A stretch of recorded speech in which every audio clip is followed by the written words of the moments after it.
Hello again, everyone. Thanks for tuning in. In this video, I want to talk a little bit about the murder of Kim Jong Un's oldest brother, Kim Jong Nam. On February 13th of this year, Kim Jong Nam was, here he is here, he was murdered at Kuala Lumpur International Airport in Malaysia. There's a picture of him slouched in the chair dying. The official version of events is that two young women, one's here, her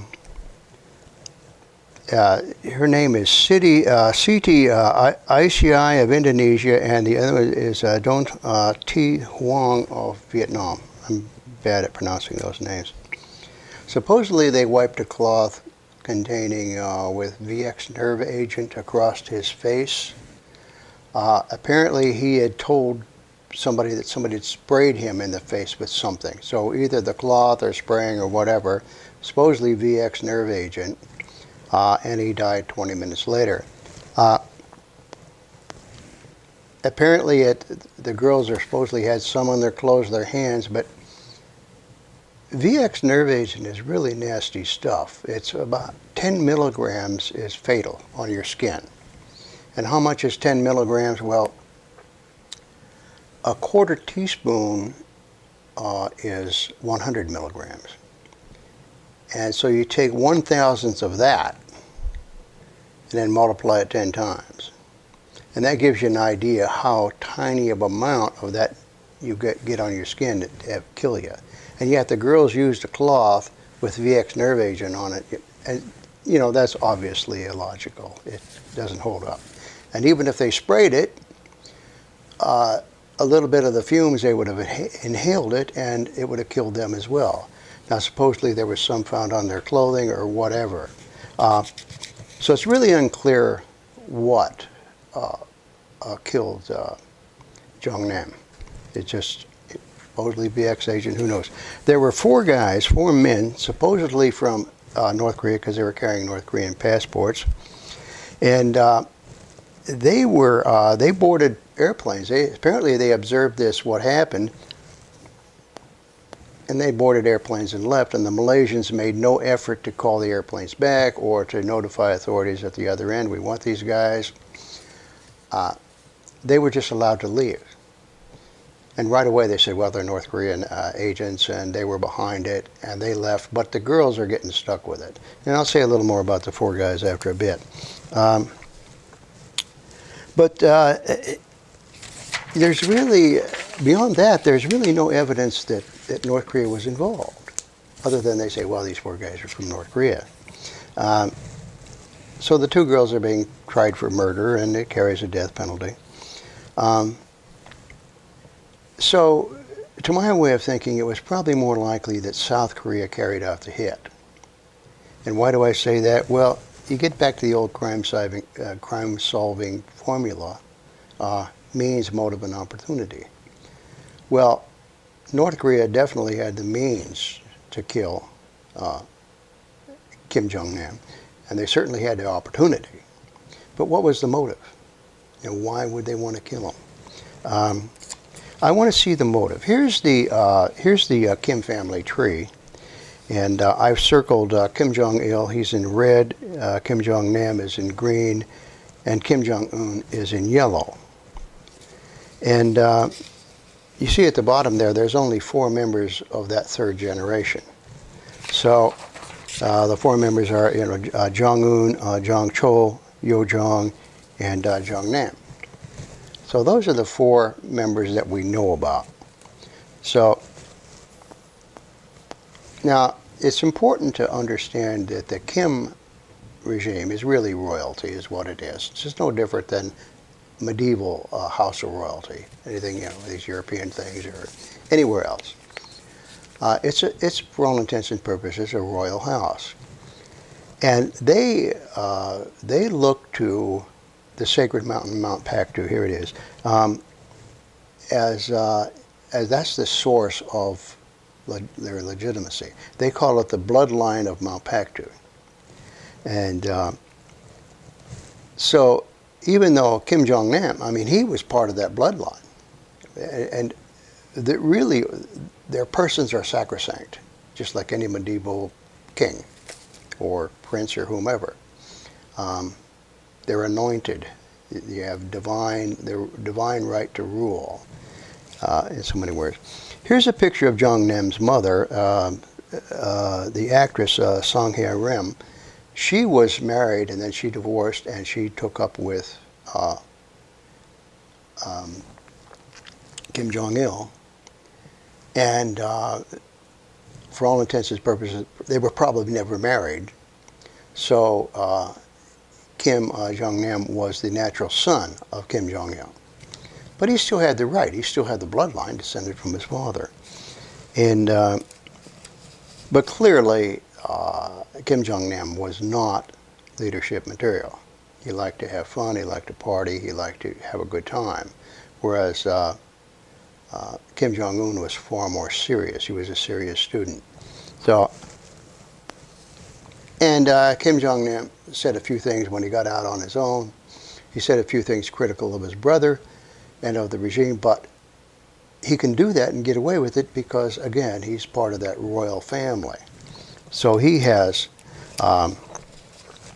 he spent his time, he divided his time between Macau, Malaysia, and Beijing. He had apartments or whatever in each place. He had a girlfriend in each place, and he just traveled between those. Spent most of his time in Macau. I think that's where he had his wife and kids. Now, to my way of thinking, Jong Nam was the outside guy for North Vietnam.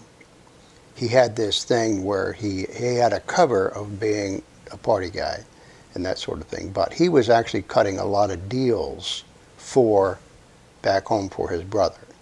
So he was cutting all kinds of deals, trade deals mostly. And that's why he moved around a lot. But then he covered that by being, you know, an affable, harmless, party-loving, you know. He spoke English well, English, Chinese, of course, Korean, and probably French, something else. But you know, if you removed one of those four, that really doesn't look good. It really doesn't. Now they say, well, look what happened. Look what Kim Jong Un did to his uncle, Jang Song-tak. Jang Song-tak was here. He is on his way to be executed. But Jang Song-tak was not of royal blood. He was married to Kim Il-sung's daughter, Kim Kiang-wi, and he thought that gave him a legitimate right to the throne. Here is a picture of him all sprawled out in that chair, you know, relaxed like he's some kind of a potentate. And he thought, in his mind, he thought he should be the leader of North Korea and that Kim Jong-un should be like a figurehead. And that notion got him dead. That's what got him dead. But there's zero evidence that Kim Jong-nam wanted anything to do with politics. He often said, hey, I don't want anything to do with that. Now, periodically, every once in a while, South Korean intelligence would drop a story in the media that the Chinese are grooming Jong Nam to take over from Kim Jong-un when, you know, China goes in and replaces the regime and they install Jong Nam. Well, that was just so much nonsense, and it was designed to disrupt and cause trouble in North Korean government. You know, they actually think, well, you know, the Chinese are going to do this, and that was all South Korea's doing. But you know, if for some reason, strange reason, Kim Jong-un did want his brother dead, he certainly wouldn't do it in front of, you know, in a departure hall of a huge international airport where there's 50 cameras pointed at everybody. I mean, that just wouldn't happen. And he wouldn't send in a hit team with North Korean passports. You know, come on, use your head here. He would have probably had a heart attack in a hotel room, not out in front of, you know, God, man, and everybody.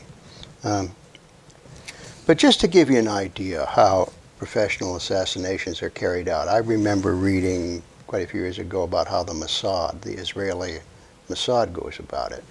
And this is pretty much a blueprint for how most state-sponsored assassinations go. What they do is, here I've drawn you a diagram, and the red dot in the middle is the target. That's the person that is going to be taken out.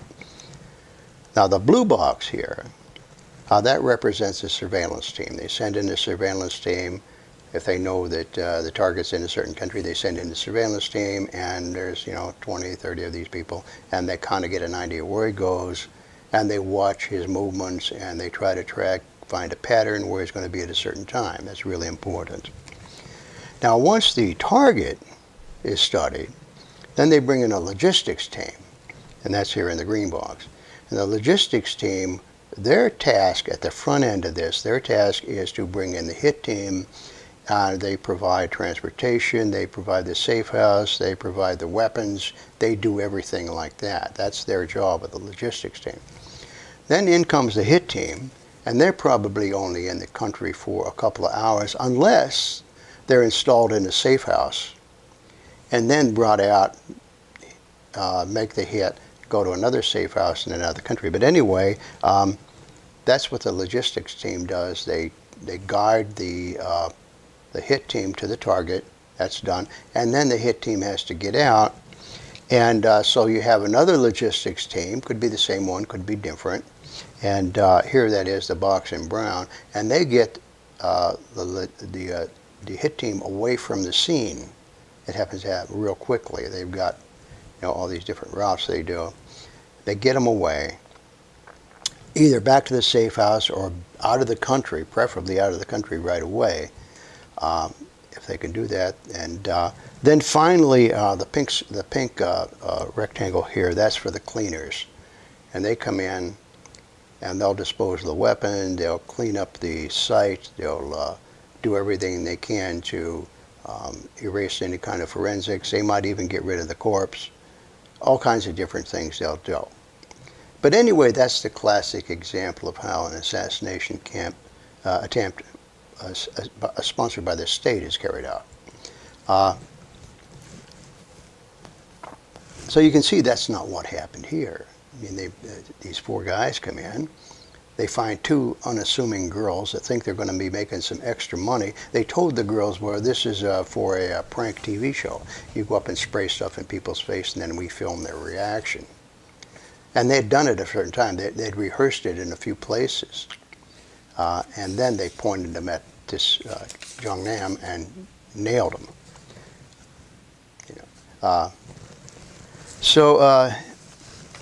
For that reason, suspicion points at South Korea. North Korea wouldn't have done anything like this, I mean, in my mind.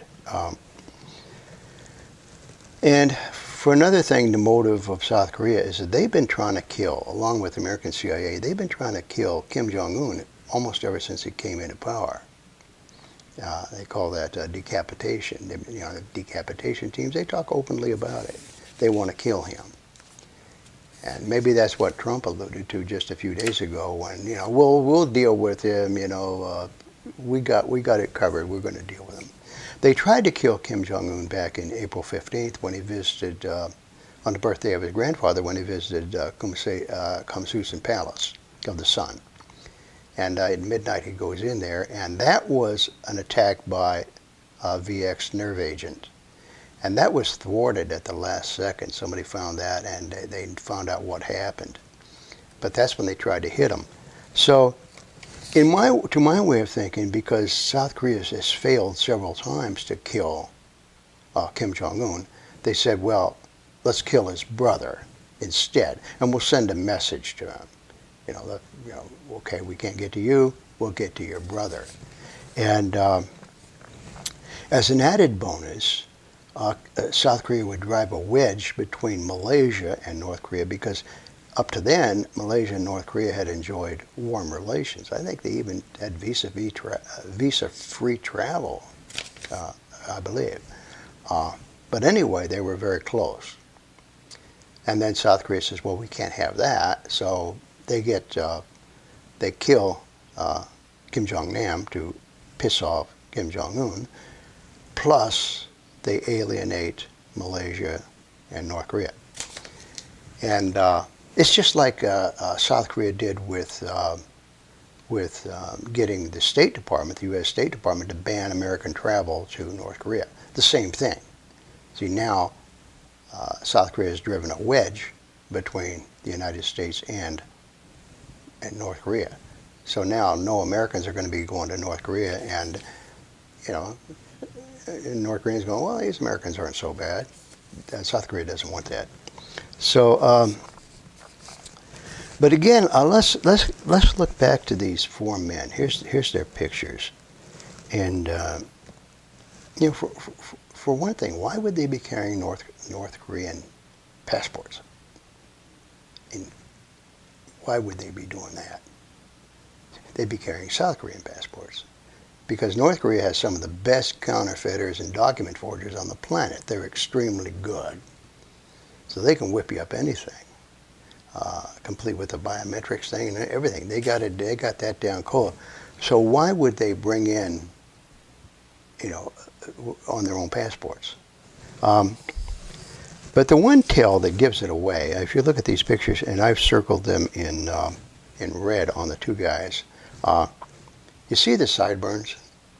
North Koreans don't wear those sideburns like that. And these are people, if they're traveling on North Korean passports, they're from North Korea. But you don't see these guys wearing these sideburns, because that's an American thing. South Koreans adopted it from the American military. That squared off shave thing. North Koreans go all the way up on it. And the guy in the lower left and the guy in the upper right, to my way of thinking, they don't look like North Koreans. The guy in the lower left has some European mixture.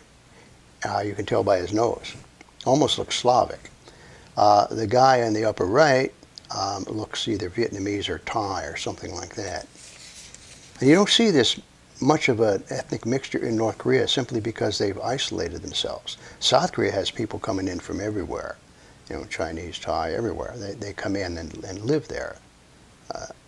But not in North Korea. I mean, North Korea is Korean. We have a lot of people coming in and intermarrying.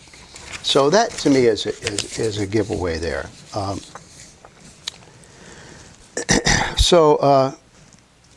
It seems to be it was a shabby thing to do for the South Korean operatives to leave these two girls hanging in the wind.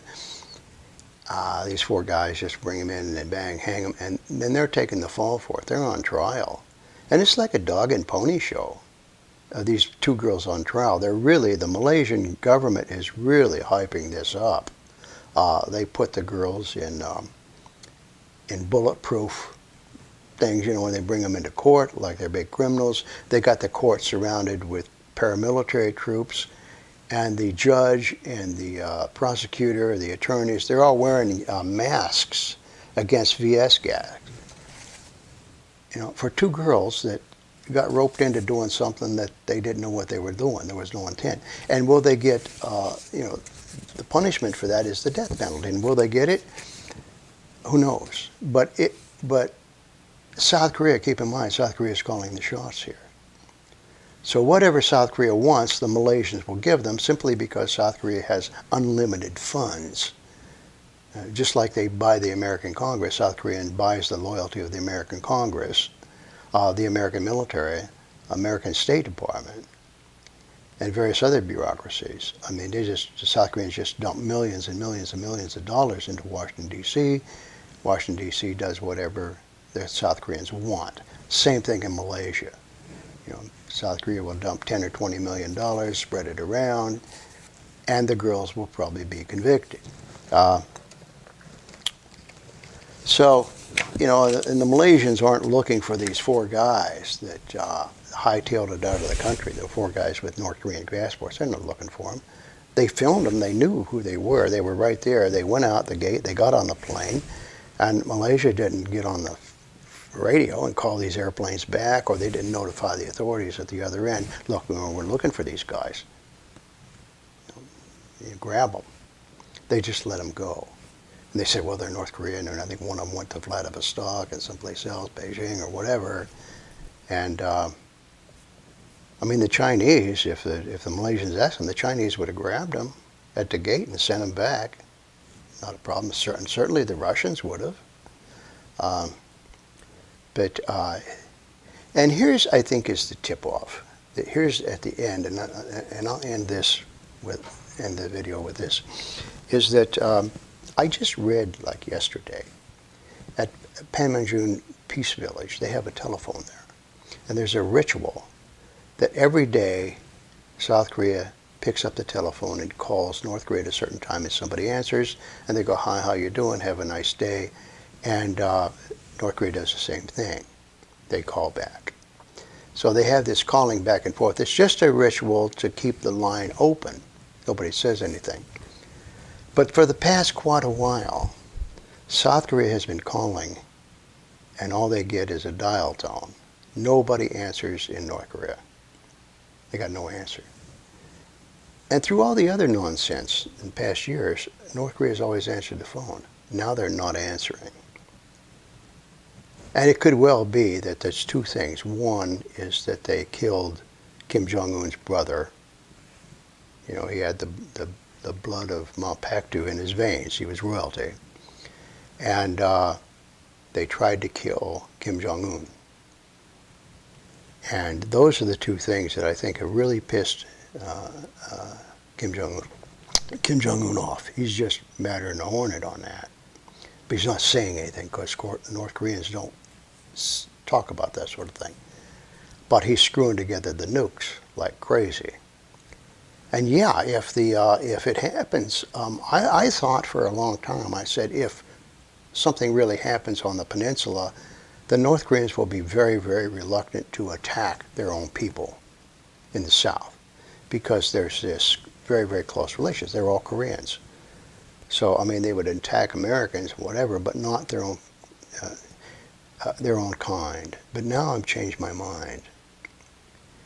And I think that North Korea would drop missiles right into Seoul.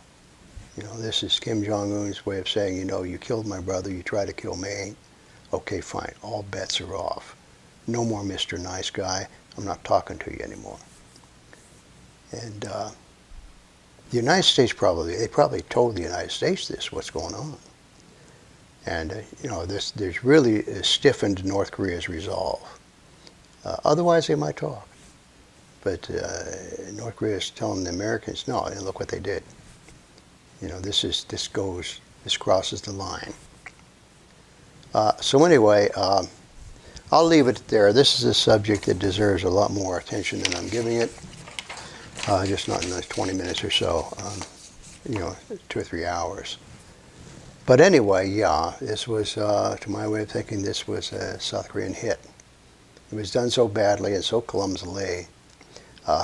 And obviously all the Malaysian authorities, they're following the script written by South Korea. So, and if you have any other thoughts or disagreements or contrary opinions or criticisms or whatever else, as always, leave it in the space below. And thanks for watching, and I'll see you in the next video.